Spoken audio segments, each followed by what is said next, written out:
दोस्तों एक्सेल के एक अमेजिंग और पावरफुल वीडियो में आप सभी का स्वागत है। आज हम सीखने वाले हैं कि बैंक डाटा को एक्सेल में कैसे मैनेज किया जाता है, वो भी स्टेप बाय स्टेप प्रैक्टिकली।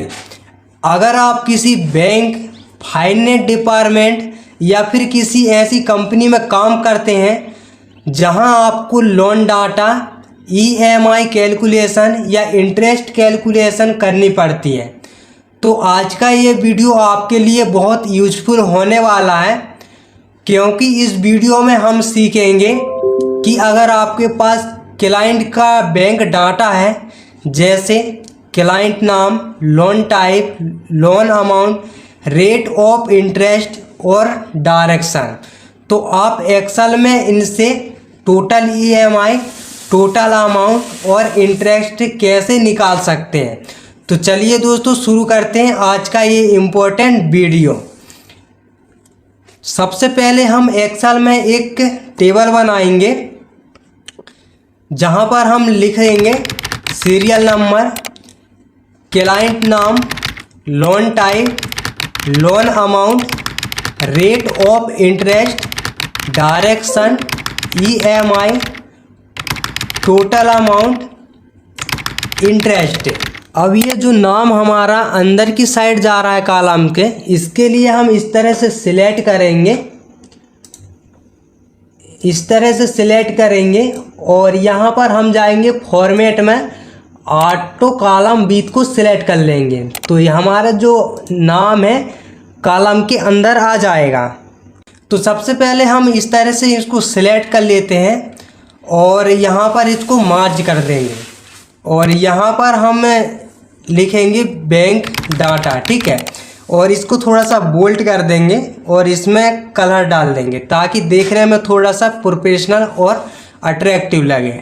उसके बाद इसको भी हम इस तरह से पूरा सिलेक्ट करेंगे और इसमें भी कलर डाल देते हैं ताकि देखने में प्रोफेशनल लगे, ठीक है। इतना करने के बाद अब यहाँ पर हम लिखेंगे क्लाइंट नाम, ठीक है। सीरियल नंबर 1 डालते हैं, क्लाइंट नाम। तो यहाँ पर हम क्लाइंट का नाम डाल देते हैं, राम कुमार, नरेश, सुरेश, पवन, कुलदीप और राजा, ठीक है। अब आते हैं लोन टाइप।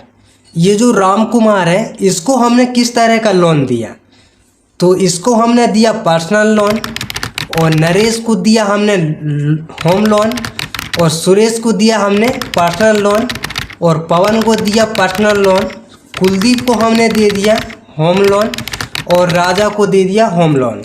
अब आते हैं हम लोन अमाउंट पर। मान चलिए राम कुमार कितना लोन ले रहा है, तो मान चलिए यहाँ पर हमने 1 लाख रुपए डाल दिया। नरेश ले रहा है 4 लाख रुपए, सुरेश ले रहा है 6 लाख रुपए, पवन ले रहा है 2 लाख रुपए, कुलदीप ले रहा है 7 लाख रुपए और राजा ले रहा है 8 लाख रुपए। अब आता है रेट ऑफ इंटरेस्ट। आपको ये बात अच्छे से पता होगी कि आप जब भी बैंक पैसा देती है तो उसका अपना बेनिफिट चाहिए होता है, और वही बेनिफिट होता है इंटरेस्ट, ठीक है। तो जब आप कोई अमाउंट लोन करवाते हैं तो उसमें एक इंटरेस्ट होता है। अब ये इंटरेस्ट हर चीज़ में अलग अलग होता है। जैसे आप ट्रैक्टर फाइनेंस करवाते हैं तो ट्रैक्टर वाले कहीं 11% का इंटरेस्ट देते हैं, कहीं ज़्यादा कहीं कम, अलग अलग हर कंपनी में अलग अलग इंटरेस्ट रहता है, ठीक है। फिलहाल हम यहाँ पर डाल देते हैं 11% का, और 13% का, 10% का, 12% का और 9% का।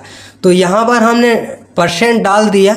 अब आते हैं अगला कॉलम डायरेक्शन पर।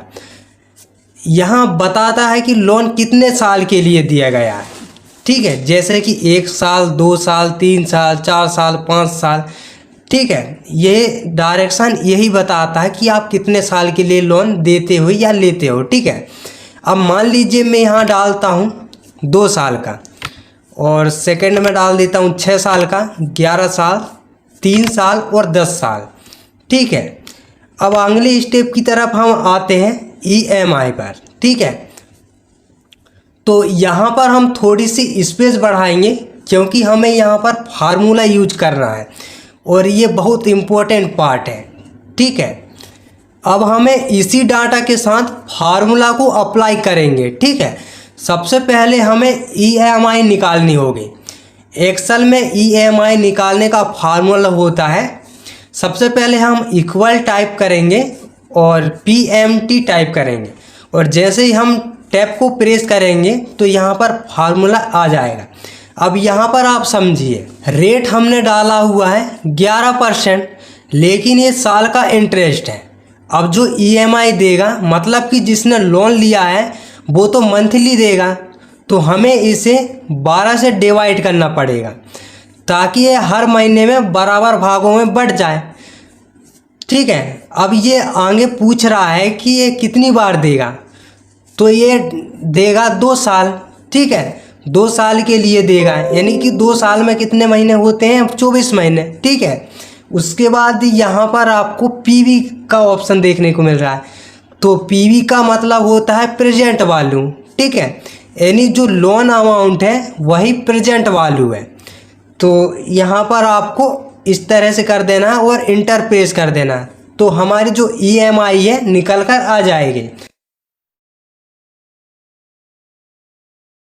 ठीक है, अब ये नेगेटिव शो कर रहा है, इसको हटाने के लिए हम इस तरह से करेंगे और PV आगे में हम माइनस रख देंगे, इंटर करेंगे तो ये देखिए पॉजिटिव में आ गया। अब बाकी के क्लाइंट के लिए EMI निकालने के लिए फार्मूला को नीचे ड्रैग कर दीजिए। ये जो आपको प्लस का ऑप्शन दिखाई दे रहा है, बस इस पर आपको माउस पर पकड़े रहना है और नीचे की तरफ ड्रैग कर दीजिए। ठीक है, तो बाकी क्लाइंट का EMI ऑटोमेटिक निकल जाएगी। अब अगर आपको राउंड फिंगर वैल्यू चाहिए तो यहाँ पर क्लिक करके आप यहाँ पर राउंड फंक्शन लगा दीजिए। ये देखिए निकल गया। अब कई बार यूजर के मन में डाउट रहता है कि हमने जो EMI निकाला है वो सही है या नहीं है, तो इसके लिए हमने एक गूगल क्रोम पर जाएंगे और गूगल क्रोम पर जाने के बाद यहाँ पर हम डालेंगे लोन अमाउंट और यहाँ पर इंटरेस्ट डाल दिए 11 और यहाँ पर लोन डायरेक्शन 2 ईयर्स का। ठीक है, तो यहाँ पर इस तरह से 4661 मंथ का निकल जाएगा। अब आते हैं हम अगले कॉलम पर, टोटल अमाउंट। अब अगर हमको टोटल अमाउंट चाहिए, मतलब ये हर महीने की 4661 रुपये देगा, तो इसको देना है 2 साल तक। मतलब जो उसको टोटल देना है ब्याज सहित, जो 11% का ब्याज लगा है वो सब मिला के टोटल कितना देना है, तो सिंपल फार्मूला लगाएंगे, इक्वल EMI मल्टीप्लाई करेंगे डायरेक्शन मल्टीप्लाई 12, इंटर किया तो आ गई 1,11,858 और बाकी के निकालने के लिए ऐसा नीचे ड्रैग कर देना, इससे आपकी बाकी क्लाइंट का निकल जाएगा। अब अगर दोस्तों आपको इंटरेस्ट चाहिए तो आपको equal total amount minus loan amount, तो ये आपका इंटरेस्ट निकल जाएगा और बाकी का निकालने के लिए नीचे ड्रैग कर दीजिए। ये देखिए निकल गया सारा। ठीक है, तो सारा कैलकुलेट अब रेडी है। तो दोस्तों ये था एक्सेल का एक सुपर यूजफुल प्रैक्टिकल जो खासकर बैंकिंग और फाइनेंस यूजर के लिए बहुत काम का है। अगर आपको ये वीडियो हेल्पफुल लगा हो तो लाइक, शेयर और कमेंट करना मत भूलिएगा। और हाँ, अगर आपको ऐसे ही एक्सेल और डाटा मैनेजमेंट ट्यूटोरियल देखना चाहते हैं तो चैनल को सब्सक्राइब ज़रूर कर लेना। Thank you so much for watching. मैं मिलूँगा आपसे अगले वीडियो में जहां हम सीखेंगे एक्सेल का एक और अमेजिंग प्रैक्टिकल जो आपकी जॉब को और आसान बना देगा।